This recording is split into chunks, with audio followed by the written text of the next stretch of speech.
BC study circle నుంచి groups, RRB, ఎస్ఎస్సికి సంబంధించి free coaching ఇస్తున్నారు.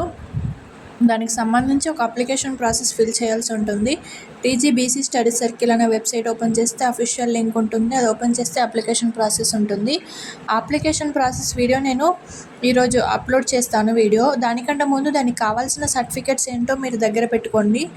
వాటికి సంబంధించిన మనం అప్లికేషన్ ప్రాసెస్ చేసుకోవడానికి సంబంధించి కావాల్సిన సర్టిఫికెట్స్ ఏంటంటే, ఒకటి ఫోటో కావాలి, అది పీడిఎఫ్ ఫార్మాట్లో ఉండాలి. ఇప్పుడు ఈ కావాల్సిన సర్టిఫికెట్స్ అన్నీ జేపీజీ ఫార్మాట్లో 100 KB లోపు ఉండాలి. ఈ జేపీజీ ఫార్మాట్లో కూడా మనం ఫోన్లోనే చేసుకోవచ్చు. అది మనం దానికోసం సపరేట్గా మనం నెట్ సెంటర్కి వెళ్ళి అప్లికేషన్ ప్రాసెస్ చేసుకోవడానికి నెట్ సెంటర్కి వెళ్ళాల్సిన అవసరం లేదు. ఫోన్లోనే ఈజీగా చేసుకోవచ్చు. 5 minutesలో అయిపోతుంది.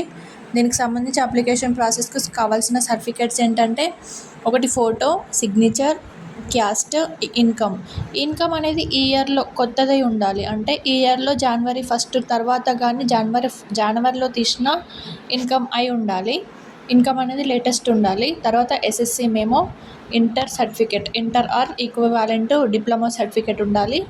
తర్వాత డిగ్రీ సర్టిఫికెట్, గ్రాడ్యుయేషన్ సర్టిఫికెట్. అంటే డిగ్రీది గ్రాడ్యుయేషన్ సర్టిఫికెట్ అంటే కన్ఫ్యూజ్ అవుతారు. ఇది ప్రొవిజనల్ సర్టిఫికెట్ అని గుర్తుంచుకోండి. ఈ డిగ్రీ మెమో సర్టిఫికెట్ ఒకటి ఉంటుంది సపరేట్గా. అలాగే గ్రాడ్యుయేషన్ సర్టిఫికెట్ అంటే మెమో సర్టిఫికెట్ ఉంటుంది. ప్రొవిజనల్ సర్టిఫికెట్ అని ఉంటుంది అది. తర్వాత నేటివ్ సర్టిఫికెట్ అంటే మనం నేటివ్ కమ్యూనిటీకి సంబంధించి క్యాస్ట్ ఇన్కమ్ లాగానే ఒక సర్టిఫికెట్ ఉంటుంది. ఎంఆర్ఓ ఇష్యూ చేయబడింది. అది నేటివ్ సర్టిఫికెట్. తర్వాత ఆధార్ కార్డు ఉండాలి. ఇవన్నీ జేపీజీ ఫార్మాట్లో ఉండాలి. అది కూడా 100 KB కంటే ఎక్కువ ఉండకూడదు. 100 KB లోపు ఉండాలి. ఇవి దీనికి సంబంధించి సర్టిఫికెట్స్ కావాల్సినవి. ఎవరైతే ఇప్పుడు కోర్సు పర్సూ చేస్తున్నారో, అంటే లైక్ డిగ్రీ కానీ పీజీ కానీ ఏదైనా స్టూడెంట్ అయి ఉంటారో వాళ్ళు దీనికి ఎలిజిబుల్ కారు. తర్వాత ఇప్పటికి ఎవరైనా బీసీ స్టడీ సర్కిల్లో కోచింగ్ తీసుకున్న వాళ్ళు ఎవరైనా ఉంటే వాళ్ళు కూడా దీనికి ఎలిజిబుల్ కారు అని గుర్తుంచుకోండి. ఇవి దీనికి సంబంధించిన ఇన్ఫర్మేషన్. దీనికి సంబంధించి అప్లికేషన్ ప్రాసెస్ కూడా నేను వీడియో చేస్తాను. ఒకవేళ మీకు ఇది యూస్ఫుల్ అయిందనుకుంటే ఖచ్చితంగా వీడియోని లైక్ చేసి మీ ఫ్రెండ్స్ అందరికీ షేర్ చేయండి. ఎవరైతే ఇది ఓన్లీ బీసీలకే కాదండి, బీసీ, ఎస్సీ, ఎస్టీ, మైనారిటీ అందరికీ వర్తిస్తుంది. కాకపోతే బీసీ వాళ్ళకు రిజర్వేషన్ పరంగా ఎక్కువ సీట్స్ ఉంటాయి.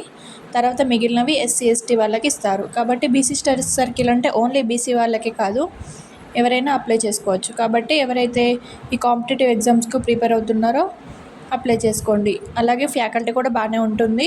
చాలా బాగా చెప్తారు క్లాసెస్. టెస్టులు కూడా కండక్ట్ చేస్తారు అని నేను కొంతమంది దగ్గర తెలుసుకొని చెప్తున్నాను.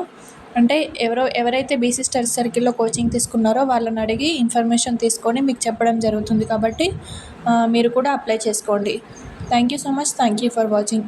ఇంకా దీనికి సంబంధించి మీకు ఏమైనా డౌట్స్ ఉంటే కామెంట్ చేయండి, నేను రిప్లై ఇస్తాను.